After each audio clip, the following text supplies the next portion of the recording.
sumber kekuatan kami Tuhan. Kami menaruh pengharapan, kami menaruh iman kami kepada Tuhan. Itu sebabnya hari ini kami datang di hadapan-Mu, kami mencari isi hati Tuhan. Kami berdoa supaya sesi firman Tuhan ini sungguh-sungguh Engkau berbicara menguatkan kami. Biar kuat kuasa firman-Mu Tuhan yang mengalir di tengah-tengah kami dengan kebenaran-Mu. Engkau mengubah pikiran dan hati kami semakin mengerti kebenaran dan isi hati Tuhan buat kami. Kami menyambut firman-Mu di tempat ini, kami menyambut pribadi Tuhan, kami membuka hati kami, pikiran kami sepenuhnya kepadamu. Dalam nama Tuhan Yesus, haleluya. Sama-sama kita katakan, amin. Silakan duduk Bapak Ibu Saudara sekalian. Haleluya. Selamat pagi Eklesia. Semangat pagi hari ini, amin. Amin. Bapak Ibu Saudara, ini pertama kalinya saya melayani di ibadah yang pagi, ya. Saya beberapa kali melayani di pertemuan pekerja dan ibadah sore, tapi ibadah pagi ini pertama kalinya saya mendapat kehormatan. Jadi saya mau memperkenalkan diri lebih dahulu karena katanya kalau tidak kenal maka tidak sayang, Bapak Ibu. Karena saya mau disayang, jadi saya kenalan. Nama saya Joshua Iwan Wahyudi. Mungkin banyak yang bingung, Pak, nama kok banyak ya, digabung semua ya. Ada Joshua, ada Iwan, ada Wahyu, ada Yudi. Wah, diambil semua ya. Nah, supaya Bapak Ibu nggak bingung, nggak lupa ya. Karena saya sering beredar di Jakarta Barat, jadi mungkin Bapak Ibu Saudara mungkin juga suatu saat papasan dengan saya. Ya, kalau ketemu jangan dicuekin, Bapak Ibu boleh dipanggil namanya Iwan saja Bapak Ibu ya. Iwan artinya inilah pria menawan Bapak Ibu ya. Supaya cepat ingat ya. Saya datang dengan istri dan anak saya. Nah ini istri dan anak saya Bapak Ibu. Anak saya tertidur dalam hadirat Tuhan ini. Ya. Anak saya ini 14 tahun Bapak Ibu ditunggunya ya. Dengan penuh perjuangan semua dilakukan. Gak ada yang berhasil. Terus Tuhan kasih mujizat. Ya, normal, alami, nongol tahun ke-14 Bapak Ibu ya. Ini anak mujizat. Nah saya datang dengan papa dan mama mertua saya juga, boleh berdiri ya, ini papa dan mama mertua saya. Ya, bukan gembala yang baru Bapak Ibu, gembala Anda tetap Pak Hengkiso ya. Mungkin ada yang bingung, kok di depan siapa itu? Nah itu papa mama mertua saya. Oke Bapak Ibu Saudara, saya akan hari ini berkhotbah tentang pengharapan yang menguatkan. Ya, saya memilih topik ini karena memang ada banyak orang hari-hari ini kehilangan pengharapan Bapak Ibu dalam hidupnya. Karena mungkin mereka merasa hidup makin sulit. Tantangan makin banyak, dunia ini makin aneh-aneh. Saudara berasa nggak sih hidup ini makin aneh-aneh Bapak Ibu ya? Penyakit aneh-aneh muncul, ya masalah tiada habis ya. Kayaknya makin lama bukan makin mudah, padahal manusia tuh makin pinter, teknologinya makin canggih, macam-macam hal yang baru-baru ditemukan. Tapi kenapa masalah-masalah juga makin besar dan makin banyak sehingga orang itu kehilangan pengharapan? Dan kita mendengar hari-hari ini lebih banyak lagi orang yang kepikiran untuk bunuh diri Bapak Ibu. Kenapa? Karena mereka kehilangan pengharapan. Orang kalau bunuh diri itu karena merasa hari esok tidak lebih baik dari hari ini. Bahkan hari esok itu lebih buruk dari hari ini. Sehingga jangan sampai saya nyampe ke hari esok, sebaiknya sekarang saja selesai. Nah Bapak Ibu mungkin di antara Anda tidak ada yang kepikiran untuk bunuh diri. Tapi mungkin Anda pernah mendengar cerita-cerita orang atau berita di sekitar Anda, ada orang-orang yang bunuh diri dan mungkin bertanya, kenapa ya orang kok bisa kepikiran gitu ya mau bunuh diri. Bapak Ibu, tapi kalau Anda menjalani hidup yang susah setiap hari, bertahun-tahun, masalahnya nggak selesai malah makin besar setiap hari. Bangun pagi besoknya makin menderita, bangun pagi besoknya makin menderita. Mungkin itu sebabnya orang berpikir kalau begitu nggak usah sampai besok, sekarang saja. Nah itu orang kehilangan pengharapan. Bapak Ibu yang paling berbahaya dari manusia kalau dia udah kehilangan pengharapan. Kenapa begitu? Karena yang membuat manusia masih mau melanjutkan hidup. Yang membuat manusia masih hidup adalah karena dia masih punya harapan. Nah kita lihat ayatnya Bapak Ibu, kitab di dalam Pengkhotbah mencatat ayat yang bagus sekali. Tetapi siapa yang termasuk orang hidup, saudara lihat orang kiri kanannya termasuk orang hidup atau bukan? Ya, bukan vampir, bukan zombie ya, kiri kanannya masih hidup. Tetapi siapa yang termasuk orang hidup mempunyai harapan. Karena anjing yang hidup lebih baik daripada singa yang mati. Apa arti peribahasa ini Bapak Ibu? Artinya begini, saudara mau sekuat singa, mau sehebat apapun, tapi kalau sudah nggak punya pengharapan, sia-sia Bapak Ibu.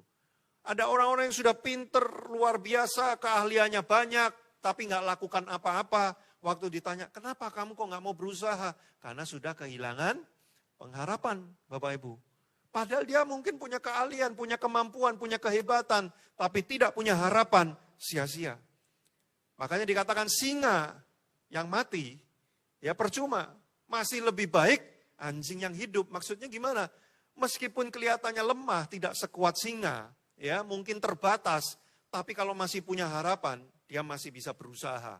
Orang kalau masih berusaha, masih ada kemungkinan menemukan jalan keluar. Tapi kalau orang sudah berhenti tidak lakukan apapun, mau sekuat apapun orang itu, percuma. Betul atau betul Bapak Ibu? Nah makanya dikatakan pengharapan itu penting sekali. Nah tapi kepada siapa? Nah boleh slide berikutnya. Kepada siapa engkau menaruh pengharapanmu, menentukan seberapa kekuatan hidupmu. Kalau engkau berharap pada tempat yang salah, maka kekuatanmu menjadi lemah. Tapi kalau engkau berharap pada tempat yang tepat, kamu akan menjadi kuat. Bapak Ibu pernah nggak ngarep kepada orang yang tidak bisa diandalkan? Nah, berharap sama orang yang tidak bisa diandalkan. Mana ada Pak kayak gitu? Loh banyak Bapak Ibu. Loh kok mereka begitu bodoh berharap sama orang yang tidak bisa diandalkan? Karena udah nggak ada lagi yang bisa diharapkan. Cuman sisa dia. Ya udahlah berharap sama dia tapi dia nggak bisa diandalkan. Gimana perasaannya Bapak Ibu? Pernah nggak ngarep sama orang yang tidak tepat janji, nggak bertanggung jawab, nggak bisa diandelin. Rasanya gimana? Pasti gelisah. Bisa nggak nanti? Ini beneran nggak ini? Nanti kalau berantakan gimana? Nah, punya karyawan, nggak bisa kerja, tapi punyanya karyawannya cuma itu, gitu ya. Jadi mau nggak mau ya nyuruh dia, gitu kan ya. Berharap sama dia. Tapi kita tahu ini orang kalau disuruh sering ngaco. Wah, nyuruh sambil was-was, betul nggak Bapak Ibu? Ya, 5 menit WhatsApp, udah nyampe belum? Ya, 10 menit WhatsApp lagi. Gimana udah ketemu orangnya belum? Siap, aman Pak, tenang aja Pak, tenang aja Pak. Setelah 1 jam kemudian, gimana udah ketemu orangnya belum? Belum Pak, saya kesasar. Nah, ada yang punya pengalaman kayak gitu Bapak Ibu ya? Kan rasanya gelisah terus. Nah, kalau Anda menaruh harapan ke tempat yang salah, ya itu Bapak Ibu. Anda akan gelisah terus, Anda akan khawatir terus. Tapi kalau Anda taruh pengharapan di tempat yang tepat, Anda aman, Anda tenang. Nah, ayatnya boleh dimunculkan. Ya. Pengharapan itu tuh apa Bapak Ibu? Pengharapan itu maksudnya adalah pengharapan yang ditaruh kepada Kristus.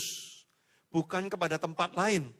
Pengharapan itu, pengharapan yang ditaruh pada Kristus itu adalah sau yang kuat dan aman bagi jiwa kita. Kalau saudara berharap pada Tuhan, saudara aman, jiwanya nggak gelisah. Kenapa? Karena Tuhan dapat diandalkan. Karena Tuhan itu bertanggung jawab atas perkataannya. Karena Tuhan itu bertanggung jawab atas perbuatannya. Kalau dia udah ciptain kita, dia pasti tanggung jawab sama hidup kita. Beda sama beberapa dari orang tua, Bapak Ibu ya, bikinnya mau, ngurusinya nggak mau. Nah, ya, coba bilang sama kiri kanannya, jangan kayak gitu. 1, 2, 3 ya. Pak udah lewat Pak bikinnya Pak, udah nggak kayak gitu Pak. Ya siapa tahu ya kan.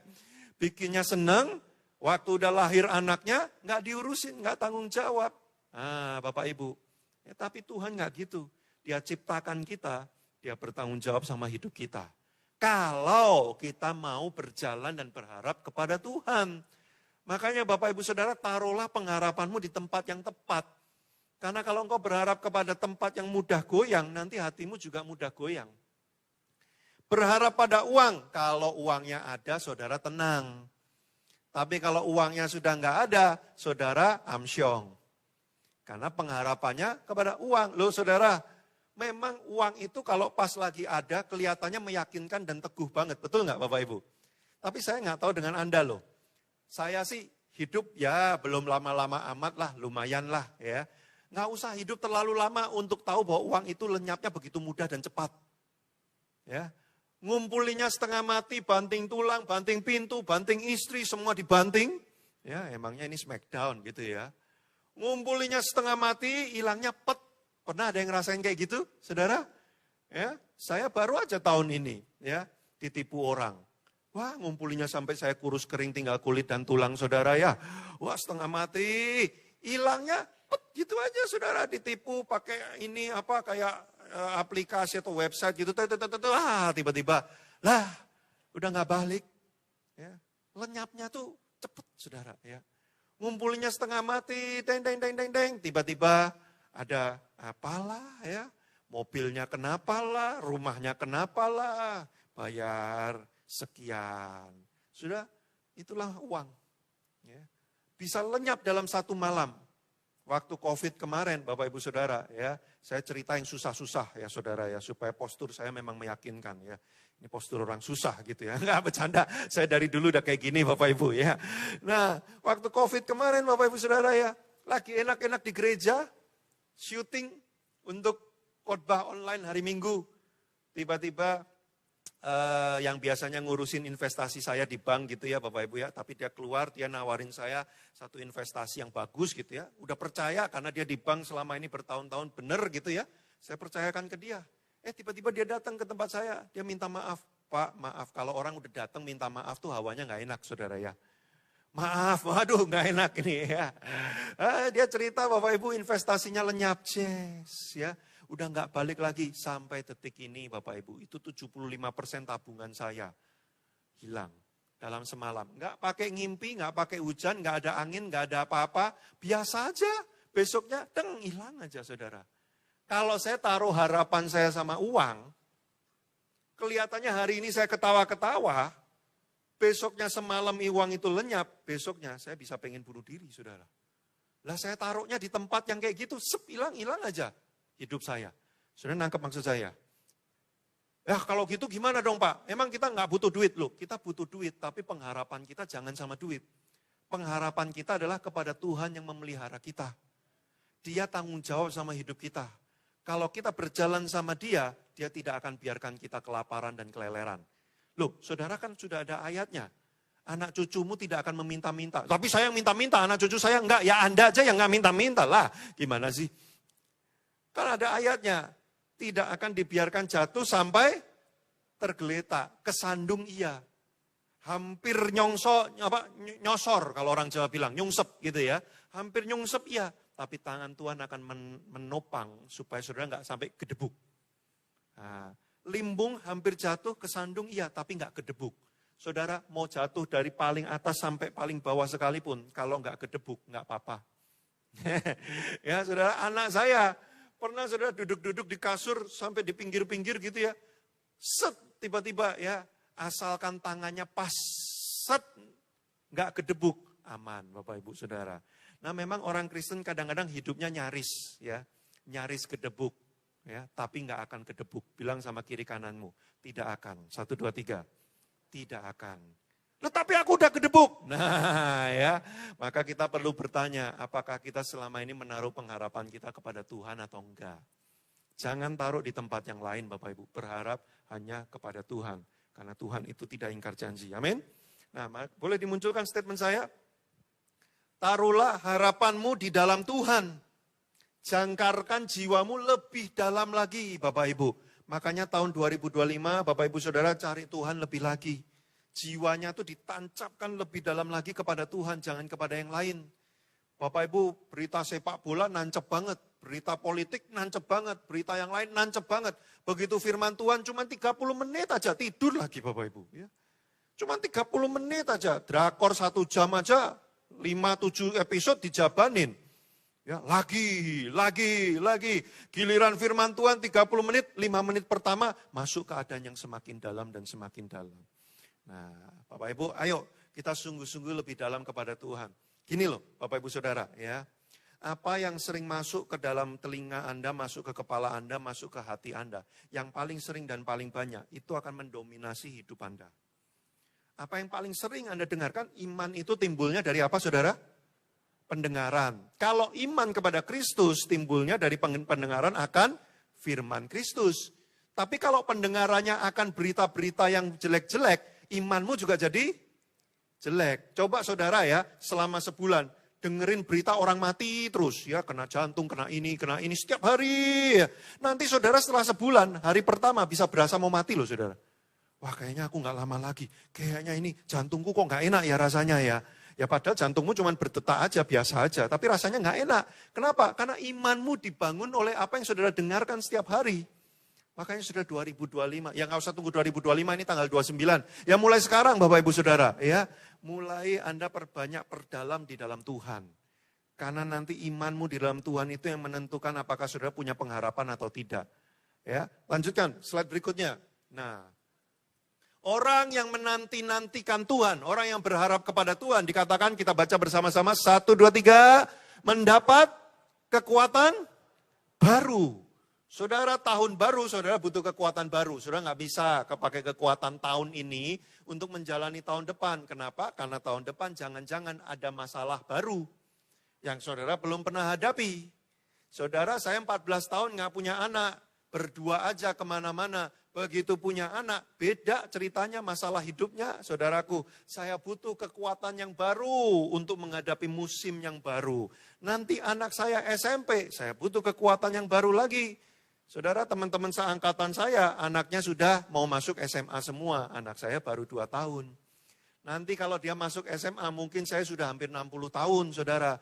Bayangin orang umur 60 tahun punya anak ABG. Ya. Saya ngebayangin aja rambut saya langsung rontok, saudara, habis. Kenapa? Karena kekuatan saya hari ini memang tidak cukup menghadapi dia yang SMA. Tapi nanti waktu dia sudah SMA, Tuhan pasti berikan kekuatan yang baru untuk saya. Saya jadi sanggup. Orang Kristen tuh hidupnya sehari demi sehari oleh kasih karunia, saudara. Bukan borongan. Saudara tahu nggak orang Israel dapat mana turun dari surga? Tuhan ngomong begini, ambil cuman untuk hari ini. Nggak usah nabung buat besok. Ini saya bukan ngajarin jangan nabung ya. Ini contoh yang lain. Ya, nanti pulang dari sini tabungannya dibuang semua. Kasih saya aja jangan dibuang. Ya, katanya sehari demi sehari. Bukan itu maksudnya. Maksudnya tuh gini loh. Iman yang diajarkan kepada kita itu memang hidup sehari demi sehari. Kalau saudara mikirinnya itu nanti panjang-panjang. Saudara akan stres. Kenapa? Karena kekuatanmu memang nggak cukup. Banyak orang kenapa stres sekali? Karena dia mikirnya 10 tahun lagi. 10 tahun lagi nanti keuanganku gimana? Saudara, lakukan aja yang terbaik hari ini. Hari ini pekerjaannya adanya apa? Kerjakan yang sungguh-sungguh. Saya nggak punya kerjaan Pak. Cari kerjaan yang sungguh-sungguh. Keahlianmu apa? Lakukan yang sungguh-sungguh. Hari ini lakukan yang terbaik. Kayak gitu setiap hari. Dulu nih saudara kalau lihat saya wajahnya kan jenius ya. Alah, muji diri sendiri lagi. Ya, contoh, saudara. Saya ini suka mikir gitu. Saya tuh kalau mikir tuh bisa sampai berapa tahun ke depan gitu ya. Dulu saya tuh stresnya minta ampun. Kenapa? Karena saya suka mikir ini, tahun depan gimana ya? 5 tahun lagi gimana? 10 tahun lagi gimana? Lah kemampuan saya kan buat hari ini, saudara. Lalu Tuhan ngomong gini, 5 tahun lagi, aku akan kasih kemampuan buat kamu. Nggak usah khawatir. 5 tahun lagi kamu akan sanggup menghadapinya. Betul loh saudara loh. Hal-hal yang dulu saya pikir saya nggak akan bisa lewatin. Setelah dijalanin, kok ya bisa lewatin dan baik-baik saja loh saudara. Ya, dulu saya pernah mikir, waduh kalau kayak gini, ada masanya dalam pekerjaan saya itu kondisinya lagi susah banget. Sepi, nggak ada yang order, apa segala macam. Wah saya udah mulai khawatir. Tapi saudara, itu 5 tahun yang lalu, itu 7 tahun yang lalu. Buktinya sampai hari ini lewat ya baik-baik aja. Makanya ketika 2024 datang, 2025 akan segera datang. Saya nggak khawatir saudara. Walaupun tahun 2024 lumayan sepi juga. Tapi saya bilang begini, nggak apa-apa. Dulu pernah lebih parah, tapi Tuhan jaga saya. Saudara tenang aja, pada waktunya nanti Tuhan pasti berikan kekuatan yang baru. Kalau saudara berharap kepada Tuhan. Nah boleh dimunculkan nggak slide-nya? Nah kenapa berharap kepada Tuhan? Kok bisa membuat kita kuat ya? Kok berharap sama yang lain? Nggak boleh, kok berharapnya sama Tuhan. Dan itu memberi kita kekuatan. Kenapa? 1, karena kalau kita berharap pada Tuhan, maka kita menaruh pengharapan kita itu kepada Tuhan yang janjinya itu pasti, Bapak Ibu Saudara. Saudara pernah nggak dijanjiin sama orang, tapi orang itu ingkar janji? Ya, tenang Pak. Gampang itu saya bisa beresin itu. Wah kalau orang udah ngomong gampang itu kita malah gelisah saudara ya. Gampang itu. Wah ini kok kayaknya kok too good to be true. Ya, terlalu bagus untuk jadi kenyataan. Oh Ibu kalau Anda taruh pengharapanmu pada orang yang salah, yang ingkar janji, ya gelisah. Tapi Tuhan tidak pernah ingkar janji. Ayatnya bagus sekali, boleh kita baca. Janji Tuhan adalah janji yang murni bagaikan perak yang teruji. 7 kali dimurnikan dalam dapur peleburan tanah. Saudara, janjinya Tuhan itu murni, nggak kayak janji manusia. Bapak Ibu Saudara, manusia itu mudah berjanji, tapi menepatinya yang susah, betul ya? Makanya ada istilah Bapak Ibu, janji itu cuma dua hal. Ditepati atau diingkari. Tidak bisa ditarik kembali. Enggak ada. Enggak ada orang janji gini, aku janji akan gini. Besoknya dia telepon, lupakan janjiku yang kemarin ya. Aku cabut kembali janjiku. Udah janji kok ditarik kembali. Enggak bisa. Makanya saudaraku, pernikahan Kristen itu disebutnya pernikahan perjanjian. Kenapa? Karena waktu Anda pemberkatan nikah yang dilakukan apa? Mengucap janji nikah. Itu di tempat lain nggak ada Bapak Ibu, hanya pernikahan Kristen. Kenapa kok kayak gitu pernikahan Kristen? Karena Tuhannya orang Kristen itu adalah disebutnya the covenant God. Allah perjanjian. Kalau sudah baca Alkitab, dari sejak pertama waktu Adam dan Hawa jatuh dalam dosa, Allah langsung berjanji melalui keturunan Hawa nanti akan mendatangkan kebebasan bagi seluruh umat manusia. Allah panggil Abraham, Allah berjanji. Allah panggil Ishak, Allah berjanji terus dan janjinya tidak pernah tidak digenapi. Makanya dalam kekristenan kita itu disebutnya the covenant. Bangsa perjanjian, orang-orang perjanjian. Waktu kita nikah disebutnya pernikahan perjanjian. Masih ingat janji nikahnya Bapak Ibu Saudara? Anda nikahnya di gereja atau di Queen Sungokong, saudara? Ya, saya tanya, janji nikah kok wajahnya kayak apa itu gitu ya, saudara ya. Kalau saudara nikah di gereja, Anda pasti diminta untuk ngucapin janji nikah, betul ya? Isinya apa salah satunya? Aku berjanji akan mengasihi kamu dalam keadaan pura-pura lupa ya. Mentang-mentang udah 30 tahun menikah, aku udah lupa janjiku. Ya, janji itu sekali keluar. Mau lupa, mau amsyong, mau apa, namanya udah janji. Ya cuman bisa diingkari atau ditepati, saudaraku. Ya. Menikah janjinya dalam keadaan susah maupun senang. Banyak susahnya daripada senangnya, Pak. Ya. Kedua, dalam keadaan apa? Sehat maupun sakit. Ketiga, dalam keadaan apa? Kok pelan ngomongnya yang ketiga? Kaya ataupun miskin. Masalahnya belum kaya Pak, miskin terus dari awal sampai sekarang Pak. Aduh, nah yang paling berat tuh janji keempat. Saudara sadar nggak waktu janji nikah? Ngucapinnya tuh ini janjinya.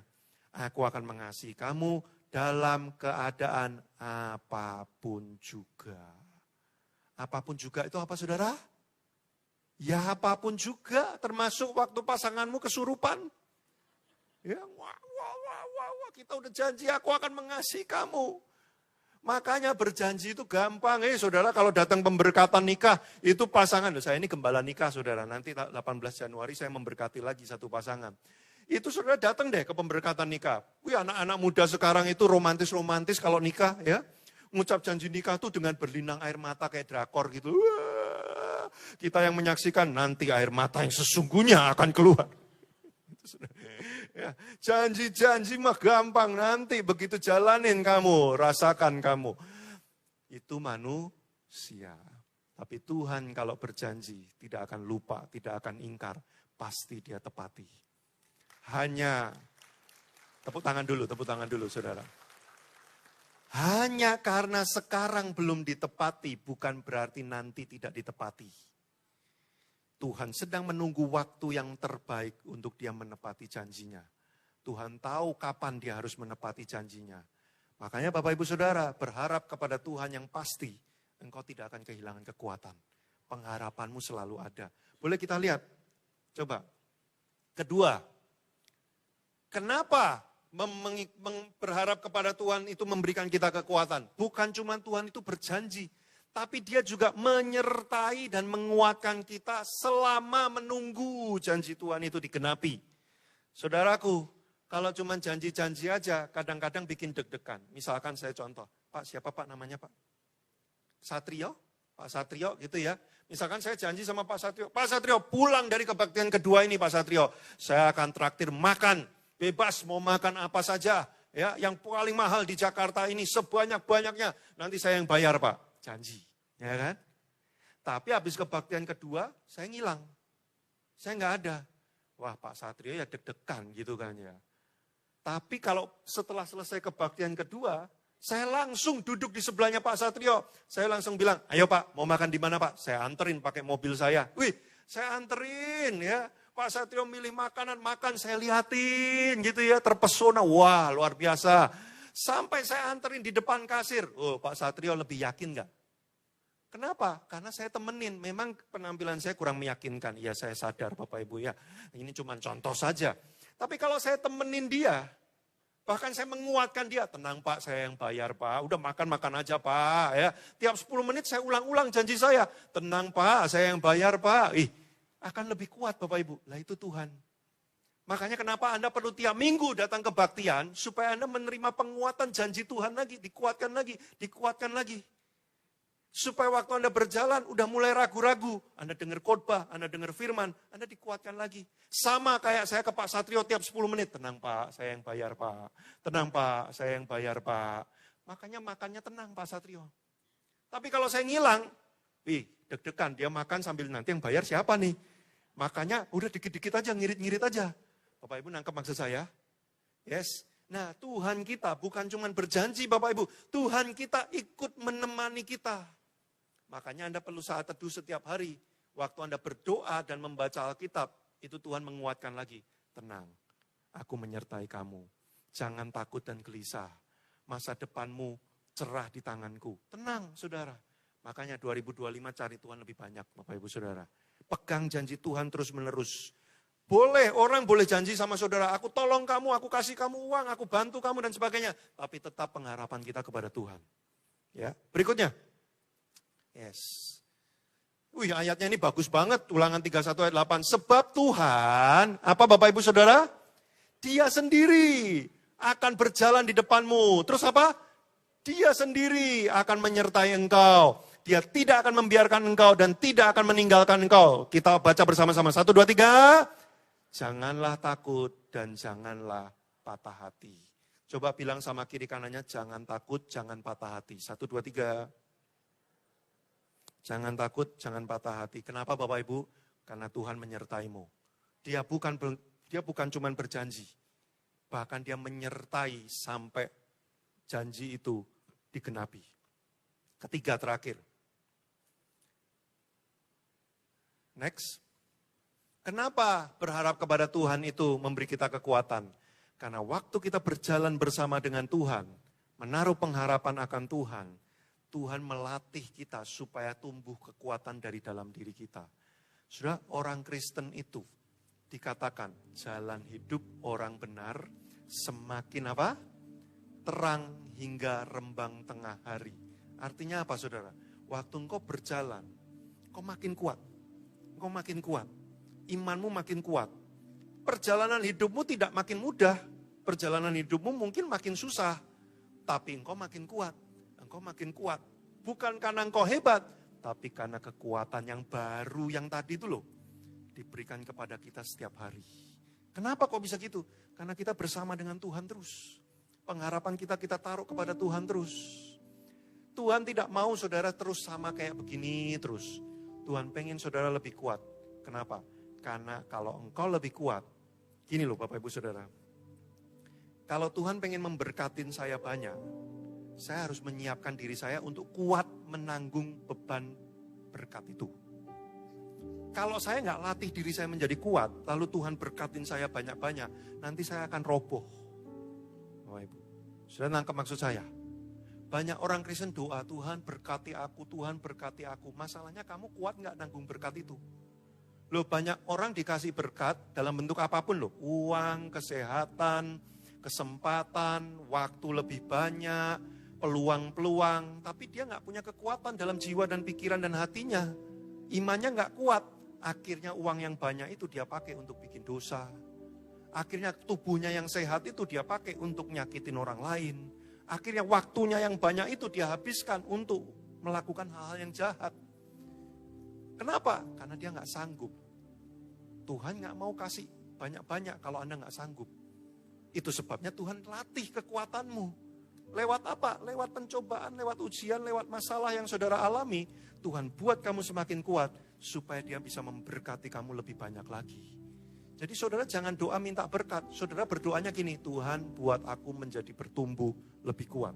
Waktu kamu bertumbuh lebih kuat, sudah pasti Tuhan akan memberikan lebih kepada saudara. Jangan doa minta duit banyak-banyak. Saudara berdoanya gini, Tuhan latih aku untuk bisa pegang duit banyak. Kalau saudara bisa pegang duit banyak, pasti Tuhan berikan duit banyak. Tapi kalau saudara nggak sanggup pegang duit banyak, Tuhan nggak mau kasih Anda duit banyak-banyak. Nanti Anda dikasih duit banyak-banyak, rusak hidup saudara. Saudara nangkep maksud saya? Anak saya baru 2 tahun, nggak mungkin saya pegangin kunci rumah dan kunci mobil, terus kemudian duit saya, deposito saya. Dia belum sanggup, dia belum punya kekuatannya. Saya mesti latih dia sejak umur 2 tahun untuk tanggung jawab, untuk bisa manage dengan baik, ngatur ini, itu, dan sebagainya. Supaya suatu saat saya bisa serahkan kepada dia sebanyak-banyaknya. Saudara nangkep maksud saya? 2025, saudara mau bertumbuh lebih kuat. Tuhan mungkin bawa kepada perjalanan yang tidak mudah. Tapi saudara selalu berpegang kepada Tuhan. Saudara latih supaya diri saudara lebih kuat. Maka saudara akan lihat bagaimana Tuhan memberkati Anda lebih lagi. Saudara, jangan khawatir dan gelisah tahun 2025. Orang bilang begini, wah 2025 kayaknya lebih susah ya. Kayaknya nanti akan gini, nanti akan gini, nanti akan gini. Bapak Ibu Saudara loh, kalau Anda punya Tuhan, mau kayak apapun yang terjadi, nggak pengaruh. Kalau saudara punya terang, saudara bawa lampu yang terang sekali. Mau sekelilingmu gelap, mau sekelilingmu terang, mau sekelilingmu redup, mau sekelilingmu suram, saudara tetap terang aja karena saudara punya terang itu. Amin. Tapi kalau saudara nggak bawa apa-apa, saudara tangan kosong, saudara bergantung sama sekitarmu. Kalau sekitarmu lagi terang, saudara sukacita. Tapi kalau lagi mati listrik, saudara langsung deg-degan. Tapi kalau engkau punya terang, mau mati listrik kek, mau listrik nyala terus kek, nggak pengaruh. Karena terang itu sudah ada dalam dirimu. Saudara jangan tutup kebaktian ini, apalagi tahun 2024 ini, tanpa saudara memegang Tuhan dalam hidupmu. Kalau sepanjang tahun ini saudara sudah tinggalkan Tuhan, datang kebaktian, kadang datang, kadang enggak, doa, kadang doa, kadang enggak, baca Alkitab cuman di kebaktian pertama di tahun baru, muncul di gereja pas Natal dan Paskah, saudara kebetulan muncul di sini, saudara, yuk kita sungguh-sungguh di hadapan Tuhan. Jangan takut dan gelisah, Dia menyertai kita. Daud pernah menulis, lewat lembah kekelaman, aku tidak takut bahaya, sebab Engkau menyertai aku. Mari kita berdoa Bapak Ibu Saudara.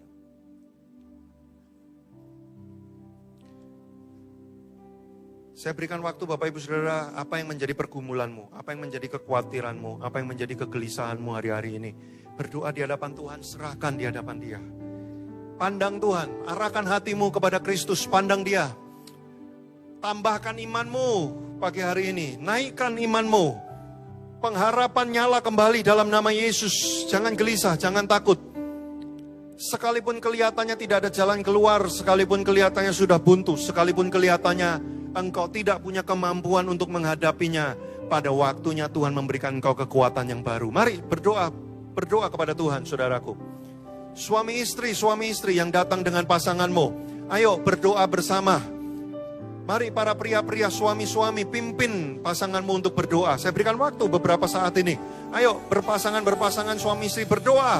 Untuk keluargamu, untuk tahun depan, untuk kehidupanmu bersama. Saya berikan waktu, ayo berdoa Bapak Ibu Saudara. Ayo suami-suami pimpin doa dengan pasanganmu. Jangan berdiam diri, suami istri berdoa bersama.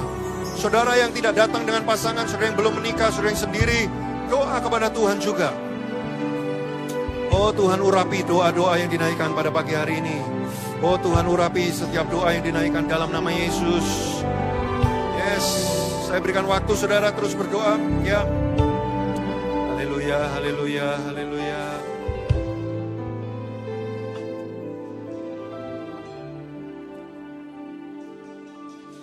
Kami serahkan hidup kami ke tangan-Mu Tuhan. Kami tidak tahu apa yang akan terjadi, tapi kami tahu yang pasti Tuhan tidak tinggalkan kami. Itu saja cukup, asalkan ada Tuhan berjalan dengan kami. Apapun yang terjadi, kami akan bisa melewatinya dengan baik. Biarlah pengharapan dan kasih karunia ini menyertai kami mulai hari ini. Tahun depan kami akan jalani dengan berani, dengan iman. Karena Tuhan tidak pernah ingkar janji dalam hidup kami. Terima kasih, biarlah firman yang sudah kami dengar, kepada mereka yang menerima firman ini dalam hati dan rohnya, dimateraikan oleh kuasa Roh Kudus. Kuasa firman ini menguatkan mereka setiap hari. Bertumbuh, menghasilkan buah berlipat-lipat. Dalam nama Yesus kami berdoa. Haleluya. Sama-sama kita katakan, amin. Bapak Ibu Saudara, ada 4 buku yang saya bawa. Saya menulis 47 buku, tapi saya cuma bawa 4 judul buku. Tapi saya rekomendasikan kalau Anda mau lebih dalam lagi belajar, ada 2 judul Bapak Ibu. Mental Strong dan buku Cerdas Emosi. Nah, kalau saudara baca buku itu, saudara akan lebih dikuatkan menghadapi masalah-masalah kesulitan hidup, saudara akan lebih strong. 2 judul lainnya adalah buku tentang pernikahan. Jadi kalau Anda mau membaca juga boleh, nanti tanya di depan Bapak Ibu Saudara ya. Tuhan Yesus memberkati.